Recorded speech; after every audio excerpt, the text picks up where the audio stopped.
Pelaku usaha di berbagai sektor semakin kehilangan harapan akibat melemahnya ekonomi nasional. Kondisi yang seharusnya menjadi momentum kebangkitan, seperti Ramadan dan Lebaran, kini justru dirasakan hambar oleh banyak pihak. Biasanya, periode ini menjadi puncak transaksi ekonomi dengan meningkatnya belanja masyarakat, mobilitas penduduk yang tinggi, serta aktivitas perdagangan yang lebih bergairah. Namun, tahun ini, situasinya berbeda. Harapan agar Ramadan dan Lebaran 2025 menjadi penyelamat di kuartal pertama tahun ini tampaknya harus pupus. Bayang-bayang ketidakpastian ekonomi yang semakin pekat membuat dunia usaha harus kembali menata ulang strategi bertahan, bukan lagi berbicara soal ekspansi dan keuntungan. Survei dan data ekonomi terbaru menunjukkan bahwa kemeriahan Ramadan dan Lebaran kali ini diperkirakan jauh lebih redup dibandingkan tahun-tahun sebelumnya. Konsumsi masyarakat tidak sekuat tahun lalu. Dan ini sangat berkaitan dengan gelombang PHK yang terjadi sejak awal tahun. Ribuan tenaga kerja kehilangan pekerjaan, dan dampaknya merembet pada melemahnya daya beli, ketidakpastian finansial keluarga, hingga menurunnya kepercayaan terhadap kondisi ekonomi. Mobilitas masyarakat yang berkurang juga berpengaruh terhadap perputaran uang selama periode mudik. Berdasarkan survei dari Kementerian Perhubungan, jumlah pemudik tahun ini diperkirakan hanya mencapai 146,48 juta orang, turun drastis hingga 24% dibandingkan tahun lalu yang mencapai 193,6 juta pemudik.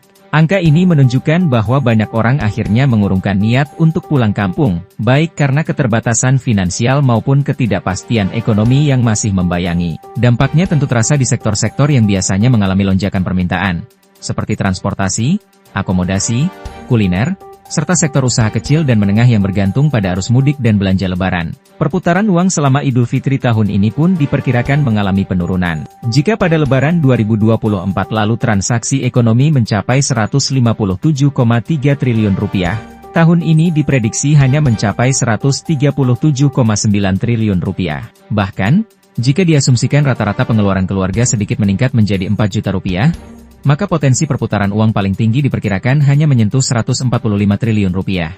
Namun, angka ini tetap lebih rendah dibandingkan tahun sebelumnya. Tren ini menunjukkan bahwa masyarakat semakin berhati-hati dalam membelanjakan uang mereka, terutama dengan berbagai ketidakpastian ekonomi yang masih mengintai di depan mata.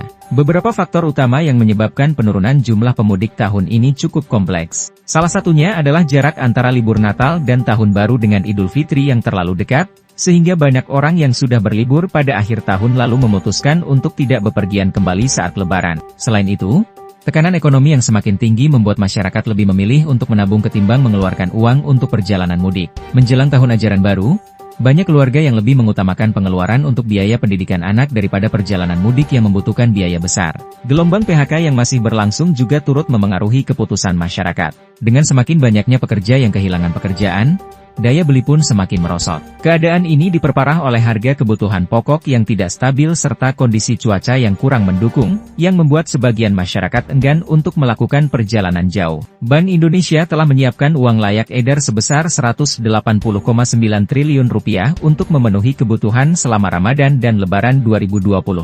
Namun, banyak analis ekonomi memperkirakan bahwa uang ini tidak akan terserap maksimal akibat lemahnya daya beli masyarakat. Sektor retail yang biasanya mengalami lonjakan penjualan menjelang Lebaran juga mengalami perlambatan yang cukup signifikan. Pusat perbelanjaan yang biasanya dipadati pengunjung kini justru lebih sepi dari tahun-tahun sebelumnya. Penurunan permintaan ini juga tercermin dalam angka impor barang konsumsi yang turun cukup drastis. Data menunjukkan bahwa impor barang konsumsi pada Februari 2025 turun 10,61% secara bulanan dan bahkan anjlok 21,05% secara tahunan. Penurunan ini terutama terjadi pada komoditas seperti buah-buahan, daging, serta serelia yang mencakup beras. Artinya, permintaan barang konsumsi di dalam negeri juga melemah, yang mengindikasikan bahwa masyarakat semakin menahan pengeluaran mereka.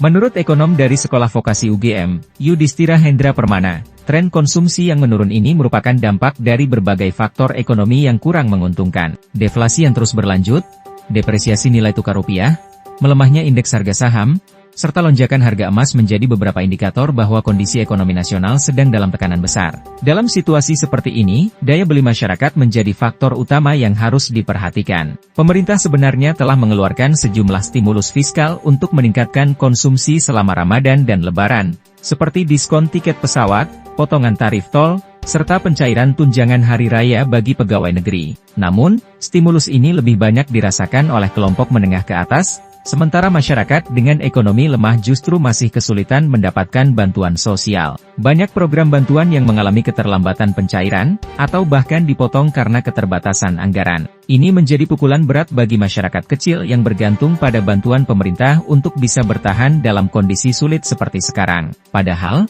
mudik lebaran bukan sekadar tradisi, tetapi juga memiliki dampak ekonomi yang besar. Ratusan juta pemudik yang biasanya pulang kampung berkontribusi terhadap pertumbuhan ekonomi daerah melalui pengeluaran untuk transportasi, makanan, oleh-oleh, hingga jasa akomodasi. Ketika jumlah pemudik turun drastis, dampaknya terasa langsung di daerah-daerah yang biasanya menikmati lonjakan ekonomi dari arus mudik.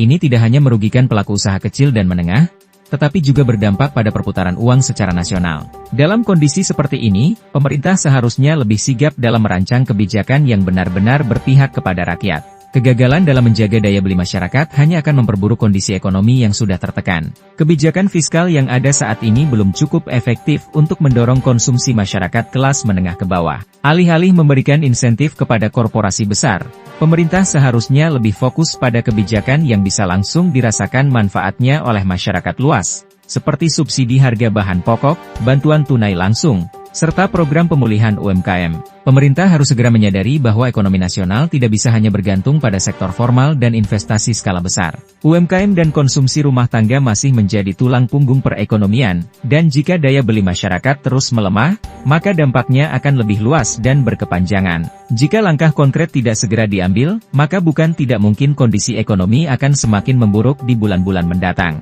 Di tengah ketidakpastian ini, masyarakat semakin berharap agar pemerintah benar-benar berpihak kepada mereka. Jika tidak, maka kepercayaan terhadap kebijakan ekonomi yang ada saat ini akan semakin menurun, dan dampaknya bisa lebih besar dari sekadar berkurangnya jumlah pemudik atau lesunya pusat perbelanjaan. Ekonomi yang stabil bukan hanya soal angka dan statistik, tetapi tentang bagaimana kebijakan benar-benar memberikan manfaat bagi masyarakat luas. Pemerintah perlu bertindak cepat sebelum keterpurukan ekonomi ini semakin sulit untuk dikendalikan.